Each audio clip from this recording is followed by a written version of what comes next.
A racist police officer sees an innocent black girl drawing on the sidewalk and arrests her for no reason. Afterwards, he realizes that he has just arrested the daughter of the mayor. It was a warm, sunny afternoon, the kind Jasmine Bennett loved. She knelt on the pavement in front of her house, her box of chalks beside her, carefully coloring in the final strokes of her drawing. Her parents didn't mind her drawing on the public street. They'd told her it was fine as long as she stayed close to home. The street was empty anyway, so she had all the space she needed to create her bright world of flowers, animals, and a giant smiling sun. Her small hands worked swiftly, adding the last touches of blue to the sky. Almost done, she whispered to herself, grinning at her masterpiece. Her animals looked happy, playing under the sun she had drawn right in the middle of the road. Jasmine was so absorbed in her drawing that she didn't hear the car pulling up behind her. She barely had time to notice the shadow fall over her before a sharp voice cut through the warm afternoon air. "Hey!" someone barked. Jasmine jumped, her piece of yellow chalk slipping from her hand. She spun around to see a tall police officer walking toward her, his face hard and unreadable. His heavy boots crunched on the pavement, and in an instant, Jasmine's smile faded into confusion. "Hi, officer," she said softly, unsure of what to do. "Is something wrong?" Officer Greg Turner stopped just a few feet away, his eyes narrowing as he looked at the colorful drawings spread across the street. The bright chalk pictures, innocent and cheerful to anyone else, only seemed to annoy him. He looked back at Jasmine, his face set in a deep frown. "You can't be doing this here," he said sternly, pointing at the chalk drawings. "This isn't your property." Jasmine blinked, her wide eyes flicking from her artwork to the officer. "But I wasn't doing anything bad," she said in a small voice. "I'm just drawing." Turner didn't soften. His expression stayed hard as though she'd committed some terrible crime. "You're marking up public property," he said firmly. "You can't just do whatever you want." Jasmine's heart pounded faster. "But I didn't know," she stammered, the tears already welling up in her eyes. "I thought it was okay." Before she could say anything more, the front door of a house across the street swung open, and out stepped Diane Patterson. Jasmine recognized her immediately. Patterson always seemed to be watching her, but she never said anything. Today, though, her face was set in a smug smile. "Officer, thank goodness you're here," Diane called out, walking over. She glanced at Jasmine, her lips curling in distaste. "I'm glad someone's finally handling this. She's been making a mess out here for days." Jasmine's heart sank even further. "But I'm just drawing," she said quietly, almost pleading now. "It's just chalk." Diane waved her hand dismissively, her voice cold. "I've seen enough. This isn't a playground," she said sharply. "You can't just let these kids mark up the street like this. It brings down the whole neighborhood." Jasmine's eyes darted back to Officer Turner, but his frown had deepened. He wasn't interested in hearing more. "I'm going to need you to come with me," he said, his voice final. The words hit Jasmine like a heavy blow. "No!" she cried, stepping back. "Please, I'll stop. I'll clean it up. My dad's inside. You can ask him." Turner didn't care. Without another word, he grabbed her arm and pulled her toward the squad car parked a few feet away. Jasmine struggled, tears streaming down her face. "I didn't do anything wrong," she sobbed. "Please, don't take me away." But Officer Turner ignored her, reaching for his handcuffs. The metal clicked around her small wrists, cold and tight. Jasmine's breath caught in her throat, and her legs shook as the officer opened the back door of the car and pushed her inside. As the door slammed shut, Jasmine pressed her tear-streaked face against the window, watching her bright chalk drawings fade from view. The animals, the flowers, the big smiling sun, everything she had spent all afternoon creating, were left behind on the street, just like her. Jasmine sat in the back of the squad car, her hands trembling against the cold steel of the handcuffs. The tears streamed down her face as she stared out of the window, watching her colorful chalk drawings slowly fade away as the car pulled away from her house. The drawings, once so bright and full of joy, now seemed distant, like they belonged to someone else. Her heart pounded against her chest, her mind racing to make sense of what had just happened. How had things gone so wrong? It was just chalk. She didn't understand why the officer was treating her like a criminal. Everything felt like a bad dream she couldn't wake up from. Officer Greg Turner glanced in the rearview mirror, his face still hard, showing no sympathy for the young girl crying in the back seat. He didn't see a little girl. He saw a troublemaker, someone who needed to be taught a lesson. "Quiet down back there," he barked, his voice sharp and impatient. Jasmine tried to hold back her sobs, her small body shaking as she struggled to wipe her face with her cuffed hands. "Please," she whispered, her voice barely audible. "I didn't mean to do anything wrong." It was just drawing. Turner's grip on the steering wheel tightened, his eyes fixed on the road ahead. You were vandalizing public property, he said, his tone cold. You can't just go around marking up streets like that. There are consequences for breaking the law. Jasmine's tears kept falling, her face hot with confusion and fear. But it was just chalk, she pleaded, her voice trembling. I wasn't hurting anything. The officer didn't respond. To him, it didn't matter if it was chalk, paint, or spray cans. Rules were rules, and she had broken them. He had a job to do, and in his eyes, that was all there was to it. The car pulled into the parking lot of the police station, and Jasmine's stomach twisted into knots. The station was a large, intimidating building made of dull gray bricks, its windows high and unwelcoming. Jasmine had never been anywhere like this before. She had always thought of the police as people who helped, people who would protect her. But now, as the car slowed to a stop and Officer Turner stepped out, she wasn't so sure. The back door swung open, and Turner reached in, grabbing her by the arm and pulling her out of the car. Jasmine stumbled slightly, the weight of the cuffs making it hard to keep her balance. She was small, and the cuffs felt far too big for her wrists, biting into her skin every time she moved.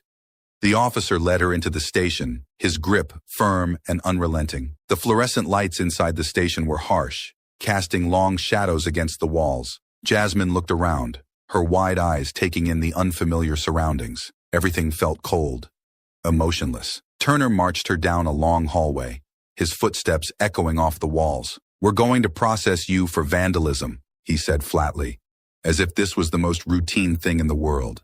You'll wait here until we get your paperwork sorted out. Jasmine's heart raced faster. She had no idea what that meant. Process me? She whispered, more to herself than to him. She was led into a room where another officer glanced at her, raising an eyebrow. He wasn't used to seeing someone so young brought in, especially not in handcuffs. What's the story here? He asked, glancing from Turner to Jasmine and back again. Caught her marking up the street with chalk, Turner said, his voice full of authority, as though this were a serious crime. Public property, no permission. The other officer's eyebrows rose even higher, but he didn't say anything, only nodding slowly. Jasmine's eyes were wide with terror, her hands trembling as Turner pulled her closer to the desk. Please, she whispered again. I didn't mean to. Before she could finish, the door to the station burst open with a loud bang. Where is she? A voice boomed, filled with anger and disbelief. Jasmine's head snapped toward the door, her heart skipping a beat as she saw her father, Andre Bennett, storming into the station. His face was a mask of fury, his usual calm demeanor gone in an instant. I want to know why my daughter is sitting in this station in handcuffs, Andre demanded, his voice echoing through the room. His eyes were locked on Turner, and there was no mistaking the rage behind them. Turner, surprised by the sudden interruption, straightened up but didn't release his grip on Jasmine. Sir, this girl was caught vandalizing public property, he said, his voice still trying to maintain authority. We had a call. Andre cut him off, stepping closer, his body radiating with anger. She's 9 years old. She was drawing with chalk in front of our house, he snapped, his voice rising. This is ridiculous. Turner didn't flinch. Rules are rules, sir, he said coldly. She was marking up public property. We don't make exceptions just because she's a kid. Andre's jaw clenched, his eyes flashing with barely controlled fury. He looked down at his daughter, her face streaked with tears, her small wrists cuffed together. The sight made his blood boil. You handcuffed my daughter, he said slowly, his voice dangerously low. For drawing with chalk? Turner stood his ground. Sir, this isn't about the chalk. It's about public property being defaced. Andre's fists clenched at his sides. You think this is defacing property? He shouted, his voice shaking with outrage. This is how you treat a child who's playing outside her home? By now, other officers had gathered around, watching the scene unfold. Tension hung in the air, thick and heavy. One of the senior officers, sensing the situation was spiraling out of control, stepped forward. Let's calm down here, he said, holding his hands up. Maybe we should call the captain. Andre didn't take his eyes off Turner. You better call her now, he said through gritted teeth, his voice barely above a growl.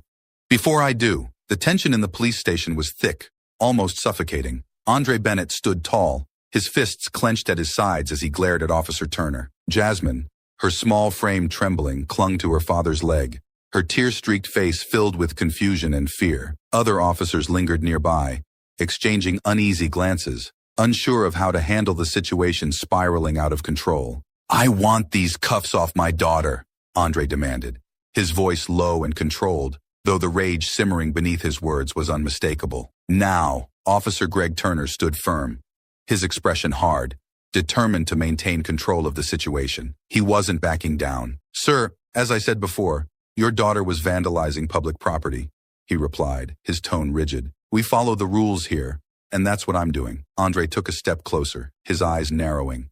"She's a 9-year-old girl, drawing with chalk on the street in front of her house. And you arrested her," he growled, his voice rising. "You put handcuffs on her." Turner didn't flinch, though there was a flicker of doubt in his eyes. "Sir, it's still public property. She was defacing it." "I'm just following protocol," he repeated, though the words came out less confidently this time.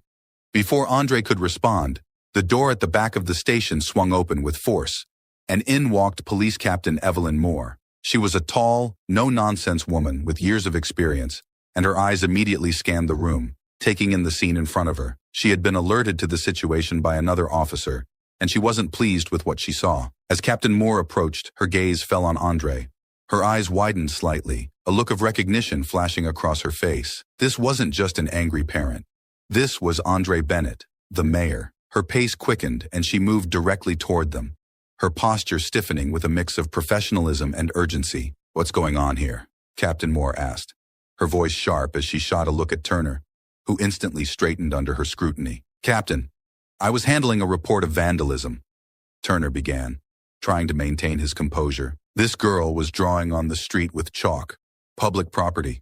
I followed standard procedure and..." Captain Moore cut him off with a sharp wave of her hand. "You handcuffed a 9-year-old girl for drawing with chalk," she said, her voice cold, her eyes narrowing as she looked between Turner and the handcuffed child. Her jaw tightened as she turned to face Andre directly. "Mr. Bennett, Andre interrupted, his tone biting. "You put my daughter in handcuffs for chalk. Captain, this is completely unacceptable." Moore's face flushed slightly, and she immediately realized the gravity of the situation. Her mind raced. The mayor's daughter in handcuffs? This was not going to go well. She took a deep breath, steadying herself before speaking. "Mr. Bennett, I deeply apologize," she said, her tone more formal now. "This should never have happened." Andre didn't relax, his glare still firmly on Turner. "Damn right it shouldn't have." Captain Moore turned to Officer Turner, her voice icy. "Take those cuffs off her, now." Turner hesitated, glancing between the captain and Andre. He opened his mouth to protest, but one look from Captain Moore silenced him. With stiff hands, he pulled out his keys and removed the cuffs from Jasmine's wrists, the metal clinking as they fell away. Jasmine immediately rushed into her father's arms, her small body shaking as she buried her face against his chest. Andre knelt down and wrapped his arms around her, his face softening as he whispered gently into her ear. "It's okay, baby. It's over now," he said, though the anger still simmered beneath his words. Captain Moore watched the scene unfold, her stomach sinking. She knew this was a disaster, and she had to act quickly to contain the fallout. She turned to Turner, her face stony.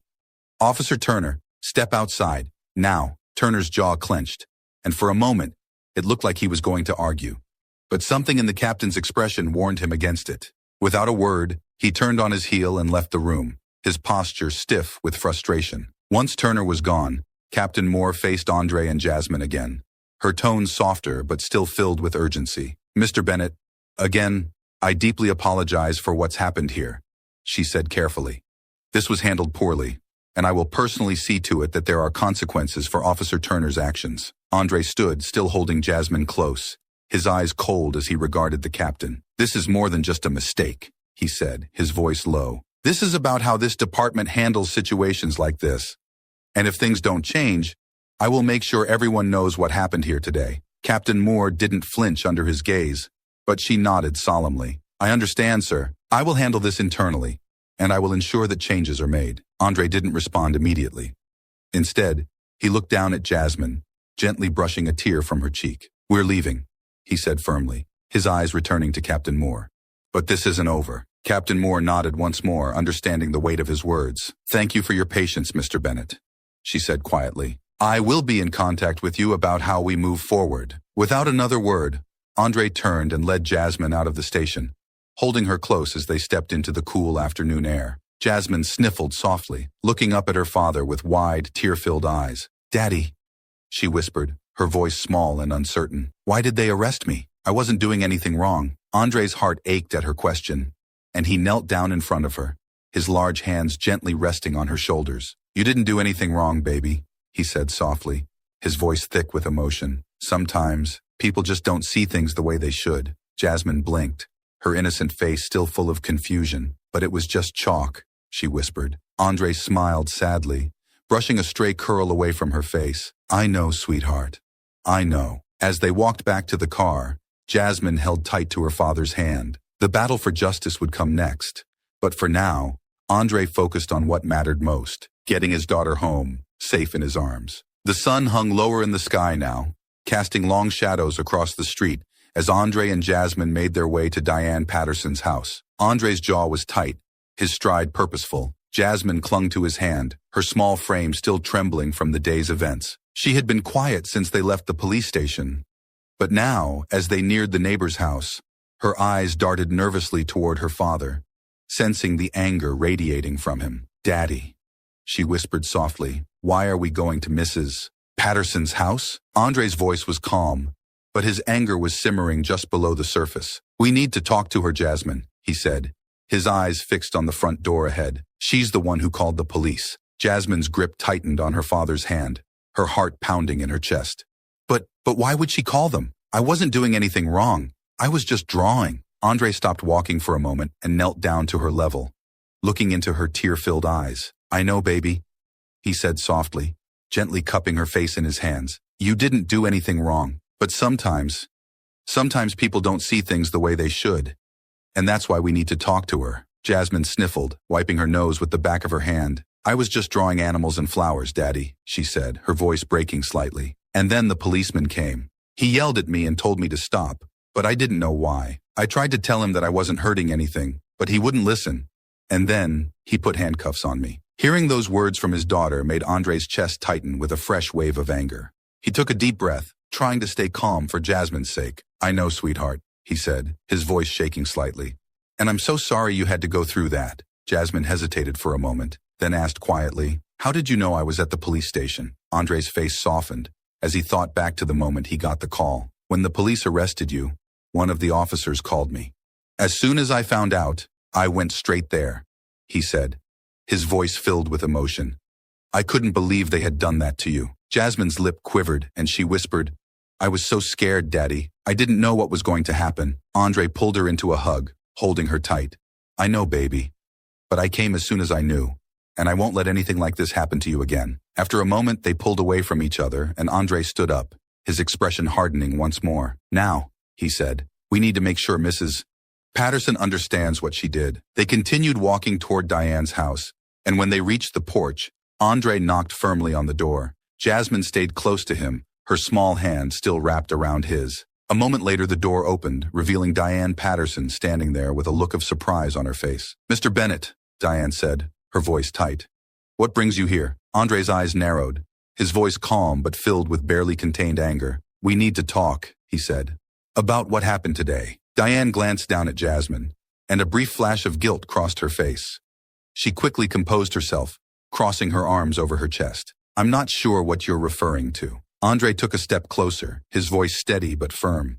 You called the police on my daughter for drawing with chalk on the street in front of our house. Diane's face flushed slightly, and she shifted her weight uncomfortably. Well, she was marking up public property, she said defensively. I didn't know who she was, and I have every right to call if I think someone's damaging the neighborhood. Jasmine's eyes filled with fresh tears as she looked up at Diane, hurt and confused. But I wasn't doing anything bad, she whispered. I was just drawing pictures. Diane avoided Jasmine's gaze, her face turning a shade paler. I wasn't trying to cause any trouble. I just thought, you thought a 9-year-old girl drawing on the street was a threat. Andre interrupted, his voice rising. You didn't ask questions. You didn't even try to figure out what was going on. You just saw her and assumed the worst. Diane opened her mouth to respond, but no words came out. Instead, she glanced nervously between Andre and Jasmine, clearly realizing the gravity of the situation. Andre stepped even closer, his voice quiet, but filled with intensity. You called the police, and because of you, my daughter was arrested. She was put in handcuffs. Do you understand how terrifying that was for her? Do you even care? Diane's face flushed even deeper with embarrassment. I I didn't realize it would go that far, she stammered. I didn't mean for her to get hurt. But she did get hurt, Andre shot back, his voice sharp. Because you didn't take a second to think before you picked up that phone. Jasmine sniffled again, wiping her eyes with the back of her hand. I wasn't trying to be bad, she whispered softly, her voice trembling. I just wanted to make pretty pictures. For the first time, Diane's expression softened. She looked down at Jasmine, guilt washing over her features. I'm sorry, she muttered, barely able to meet their eyes. I didn't mean to scare you, Jasmine. I really didn't. Andre watched her carefully, his anger still simmering beneath the surface. You're going to remember this, he said, his voice firm. You're going to remember how you made her feel. And you're going to think twice before you ever make a call like that again. Diane nodded quickly, clearly uncomfortable. I will, she said quietly. I'm really sorry. Without another word, Andre turned to Jasmine, his expression softening as he knelt down beside her. Come on, baby. Let's go home. As they walked away from Diane's house, Jasmine held tightly to her father's hand, her head still swirling with emotions. Daddy, she said softly, is she really sorry? Andre sighed, looking down at her with a sad smile. I think she is, sweetheart, he said quietly. But that doesn't change what happened. And that's why we have to make sure it never happens again. Jasmine nodded, still holding on to his hand as they walked back toward their house. She didn't fully understand everything that had happened, but one thing was clear. Her father was always there for her, no matter what. And as they stepped inside their home, Andre knew that while the day's battle was over, the fight for justice was just beginning. The next morning, Andre stood in front of the police station once again, his jaw set with determination. He had promised Jasmine that he would make things right, and today, he was going to take the first step in holding Officer Turner accountable. As he stepped through the front doors, the memory of his daughter in handcuffs flashed in his mind, reigniting the anger that had barely subsided since the day before. Inside the station, the usual bustle of activity greeted him, but Andre's presence drew a few uneasy glances from the officers milling around. They recognized him now, not just as the mayor, but as the father of the little girl Turner had arrested. Andre walked straight to the front desk, his voice calm but firm. I need to speak to Captain Moore. The officer behind the desk nodded quickly. Right away, Mr. Bennett. She picked up the phone, speaking in hushed tones as she glanced nervously at Andre. Moments later, Captain Evelyn Moore appeared from her office, her expression serious. Mr. Bennett, she greeted him, extending her hand. Thank you for coming in. Please, follow me. Andre nodded and followed her through the station, his eyes focused ahead. The officers who passed them on their way exchanged awkward glances, no doubt aware of the reason for his visit. Captain Moore led him into a small, private meeting room, where Officer Turner was already seated, his face set in an uncomfortable scowl. Turner's posture was stiff, his eyes flickering between Andre and Captain Moore as they entered the room.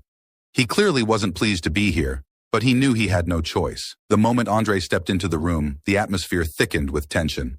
Please, have a seat, Captain Moore said, motioning to the chair across from Turner. Andre sat down, keeping his gaze locked on the officer who had wronged his daughter. Captain Moore remained standing, her hands clasped behind her back as she began to speak. Mr.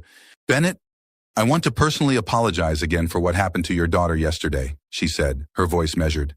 It was unacceptable, and I take full responsibility for ensuring that we investigate this thoroughly. Officer Turner's actions are being reviewed as we speak. Andre didn't break eye contact with Turner, who shifted uncomfortably in his seat. I'm not here for apologies, Captain Moore, Andre said, his voice steady.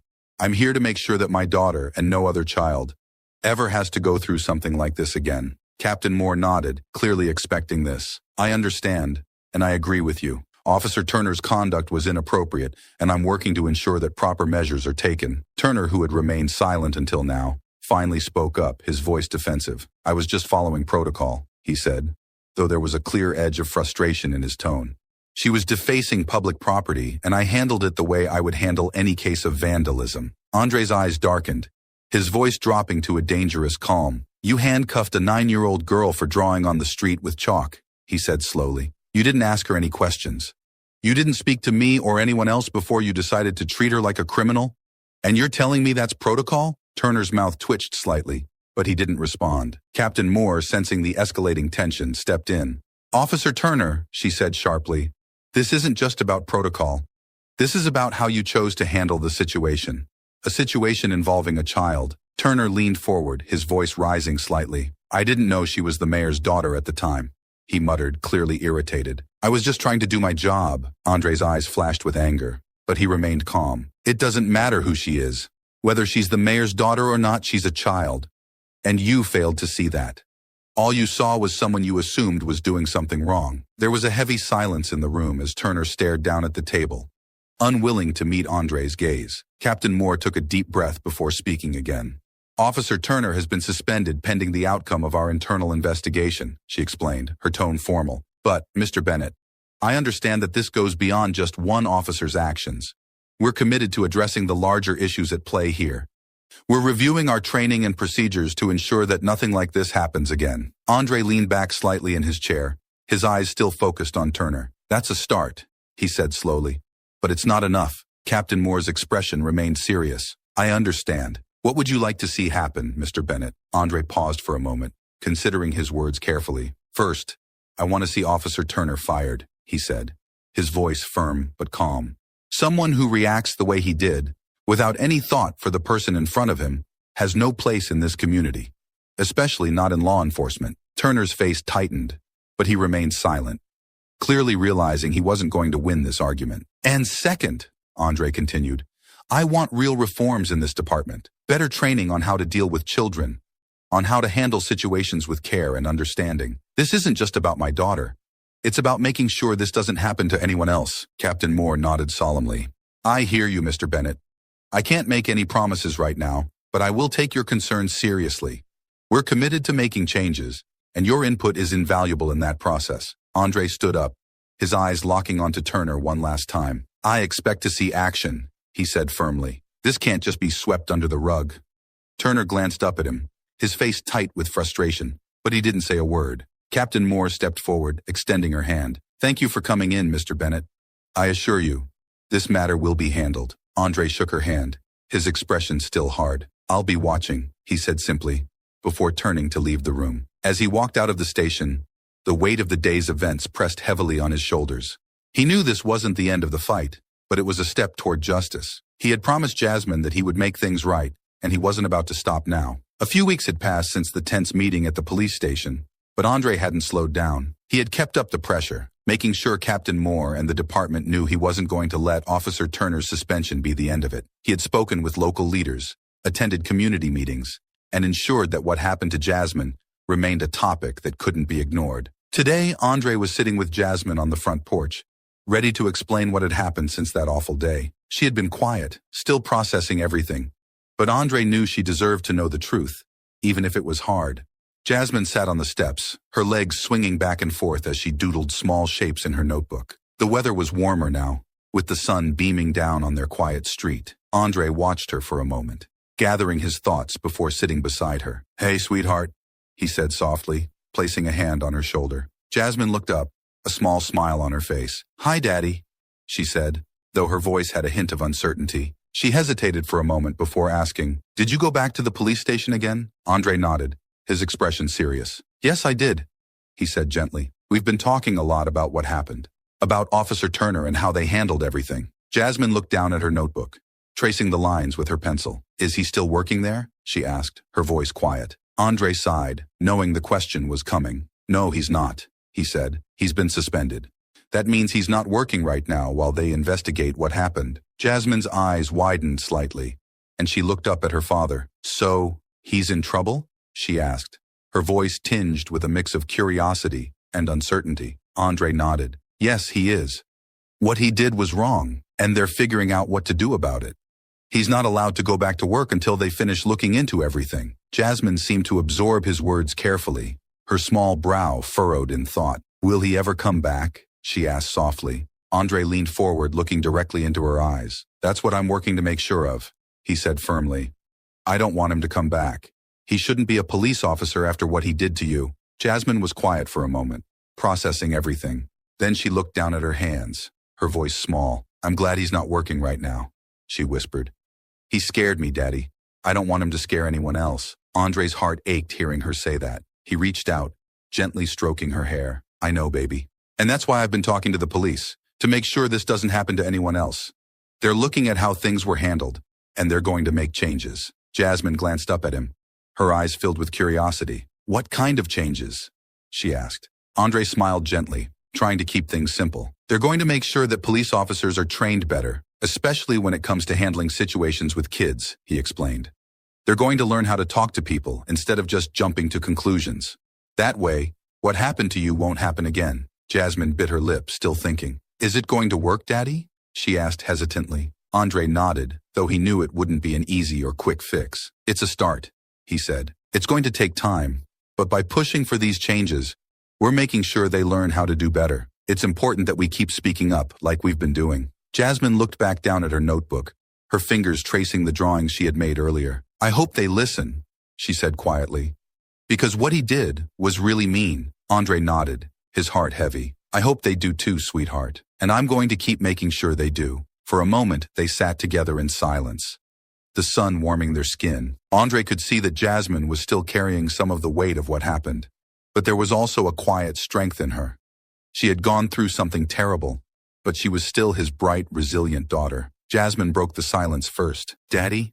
She asked softly, glancing up at him. Can I still draw outside? Andre smiled, the love and pride he felt for her filling his heart. Of course you can, he said, his voice full of warmth. This is your home, and you should never be afraid to do what makes you happy. You keep drawing, Jasmine. Don't let anyone take that from you. Jasmine smiled back, the corners of her eyes crinkling as she nodded. Okay, she said quietly, a hint of determination in her voice. As they sat together, the weight of the past few weeks seemed to lift just a little. Andre knew there was still more work to be done, both in the police department and in the community.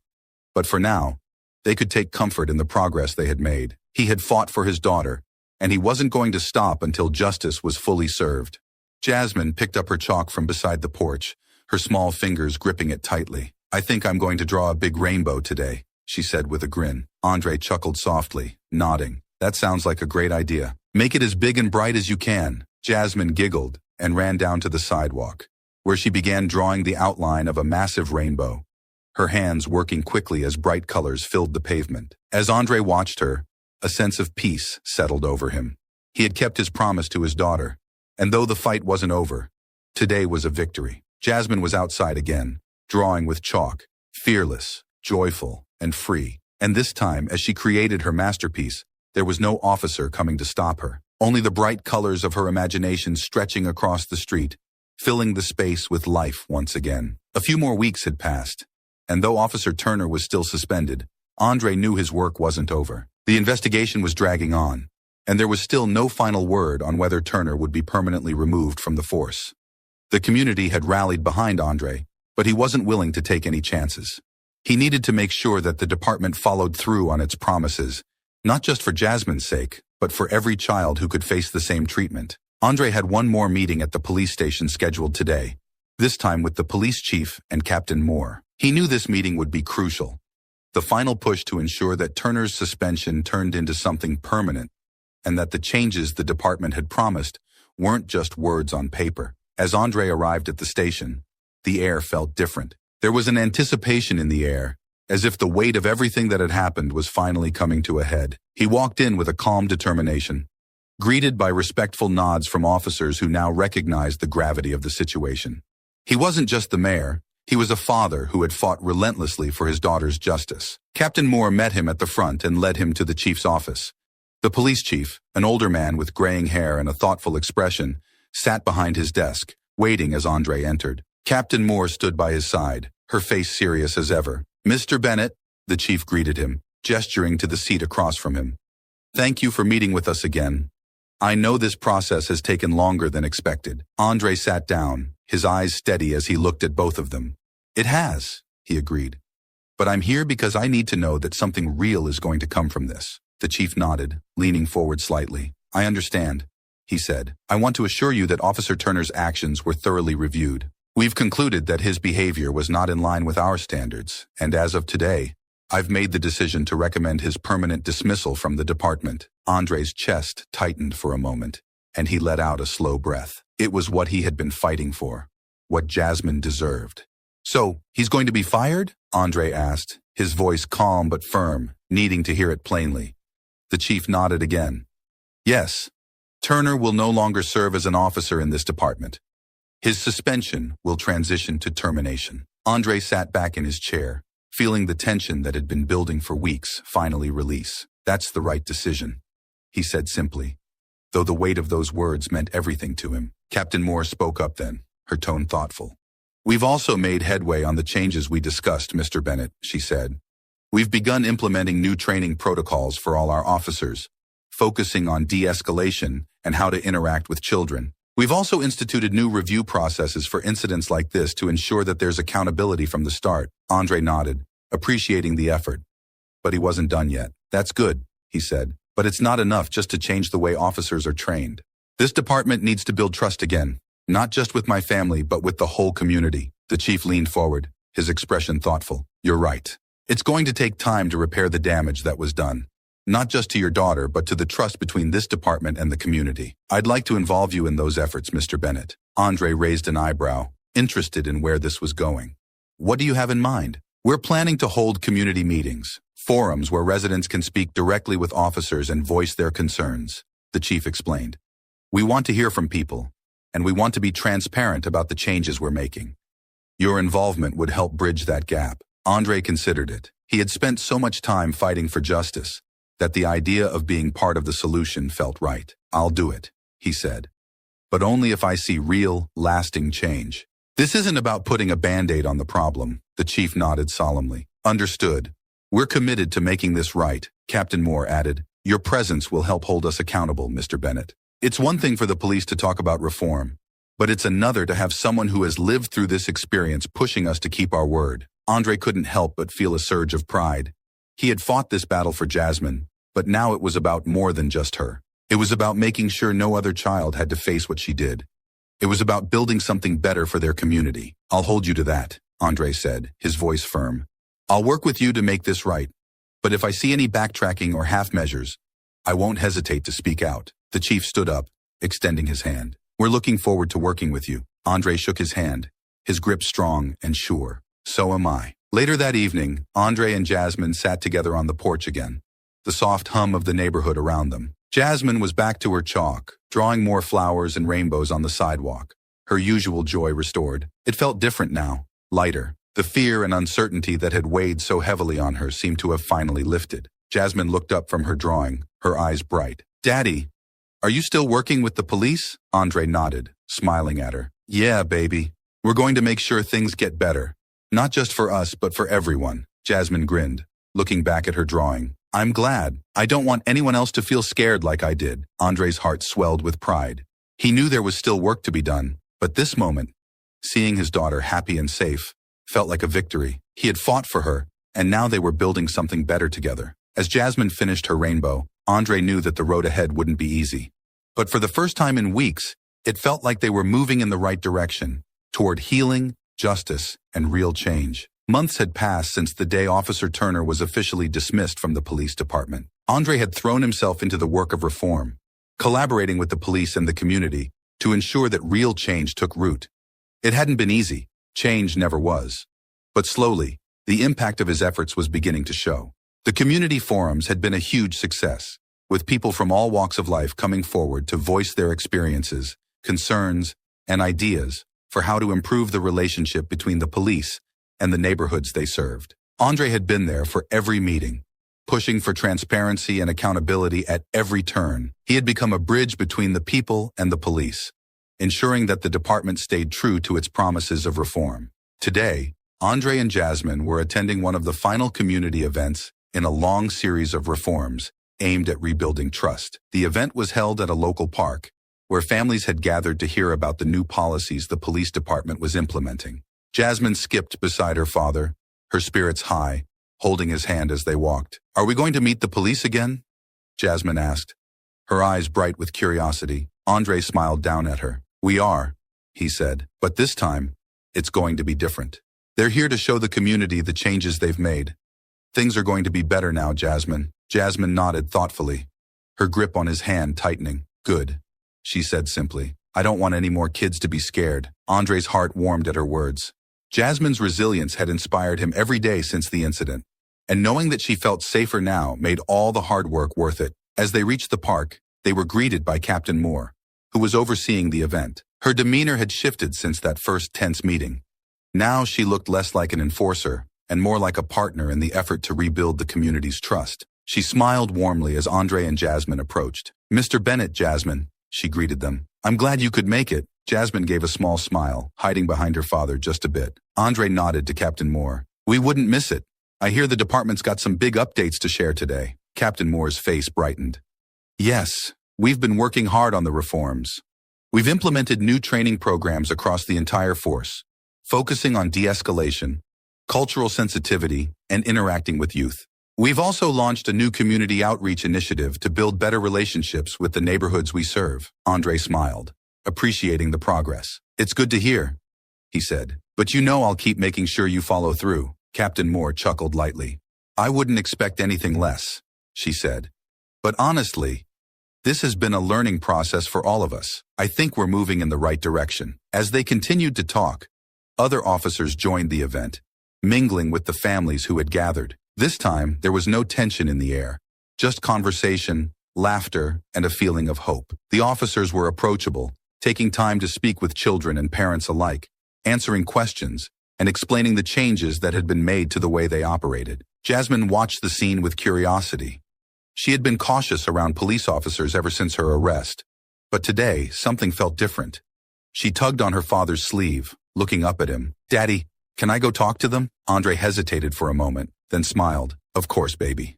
Go ahead." Jasmine let go of his hand and walked over to one of the officers who was showing some kids how to draw with sidewalk chalk, something they had set up specifically for this event, as a nod to what had started the whole journey for Jasmine. She smiled shyly, watching the officer draw a flower on the pavement.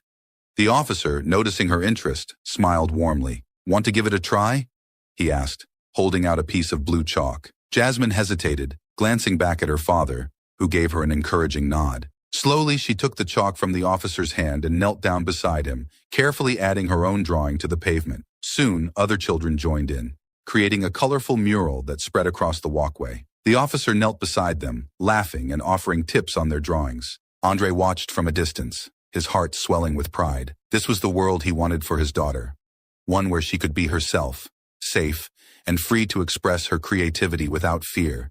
It wasn't a perfect world, but it was better than it had been before. Captain Moore stood beside Andre, watching the scene unfold. "You've done a lot to get us here, Mr. Bennett," she said quietly. "I hope you know that." Andre nodded, his eyes on Jasmine. "We all have," he replied. "But there's still more work to do.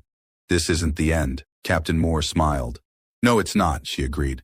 "But it's a good start." As the event continued, Andre and Jasmine walked around the park, stopping to talk with families and officers alike. The conversations were full of hope and possibility, with parents thanking Andre for his relentless efforts and police officers assuring them that they were committed to doing better.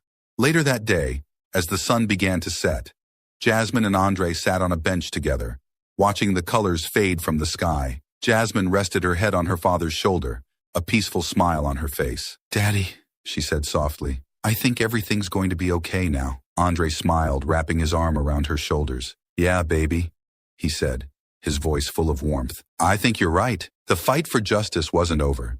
There would always be more to do, more to fix. But today, as Andre looked around at the community that had come together, he felt something new. He felt hope. Jasmine was safe, and the world around her was changing for the better. That was enough for now. As they stood up to leave, Jasmine picked up a piece of chalk from the ground and handed it to her father, grinning. "Your turn to draw, Daddy." Andre laughed, taking the chalk from her. Together they knelt on the sidewalk, adding their own bright colors to the mural of change they had helped create, one that would keep growing, day by day. And as they walked home, hand in hand, Andre knew that their story wasn't just about what had happened, but about what was still to come. It was a new